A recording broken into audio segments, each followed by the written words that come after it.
Hello? Hello? Is this thing on? Oui. Very good.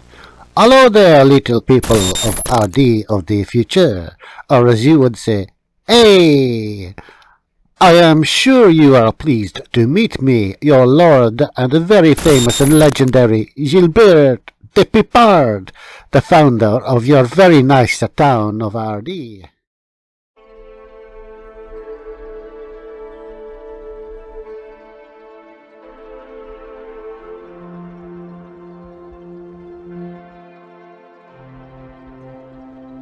Yes, for it is I who can take credit for giving your town style and substance.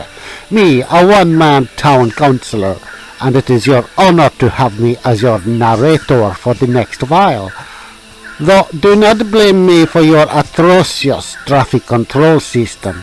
I only had horses and donkeys to worry about back in my day.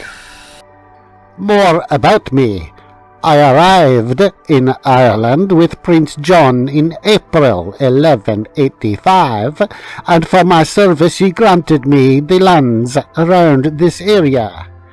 You may know him from the tales of Robin Hood, or from the Disney movie of 1973, but that was when he became king, and he is not important because we are talking about me.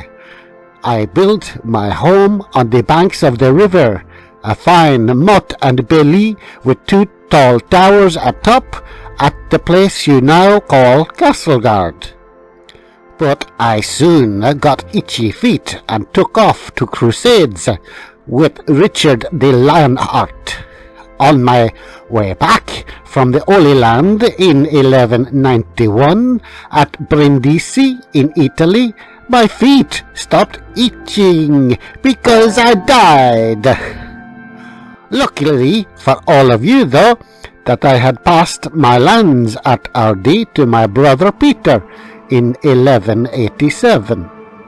He is not so famous as me, though you may know that he was very fond of picking pickled peppers.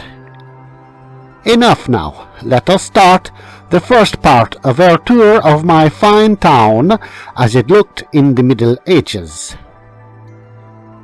You see this marvel? It is called a water mill. With the power of water alone, this miracle of modern technology can produce enough flour to make nearly 100 loaves of bread a day. Amazing, yes? Although he is not supposed to, and he thinks I do not know, the miller here also secretly creates a very potent spirit called poitín, which we use in the treatment of horses when they are lame. It is also good for massaging aching muscles, cleansing wounds, and starting fires. The locals drink it also, and it makes them extremely happy, occasionally blind, and sometimes dead, depending on the purity and amount of poitín they have consumed. Okay, now we cross over the fine bridge of wood and stone and enter the town. Ardee is a fortified town. Yes, these defences are made of wood, but we will have a stone wall made in due course. On the corner over there, up from the barber surgeon's house, you can see a fine place of hospitality, frequented most often by the noblest of travellers.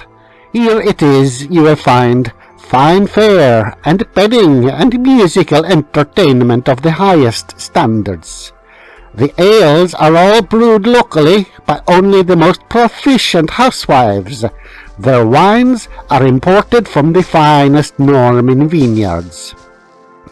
But always is the case, for those intending to stay overnight, it is advised you have your servant beat the sacking of the straw bed to dislodge some of the fleas and the bed bugs, and check the tension of the mattress ropes so you can sleep tight.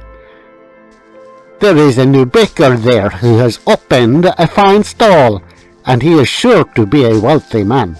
he has secured the only source of the new food we call sugar, which he adds to his confectionaries. He also wants to slice the loaves of bread before he sells them, but he is a little bit crazy, I think. And now to the town house, built to replace the aging fortress at Castleguard. This is a newer one, built by John St. Ledger in the 1500s, and I think it is a little too large for my taste. People will think it is a castle. The first one here was built by the very manly Roger de Pipard, who became the father of many children. If you have the name Pepper, the chances are quite good that your ancestor had received a very good rogering from a Pipard. But now it is time to conclude this brief encounter with me and the history of this teeny tiny little town, which I am sure will one day become a mighty metropolis like Paris or London. This has been only the first part of our history. The next part will move from the castle to the church on the hill, and the last part from the church down to the gate at the north end of the town.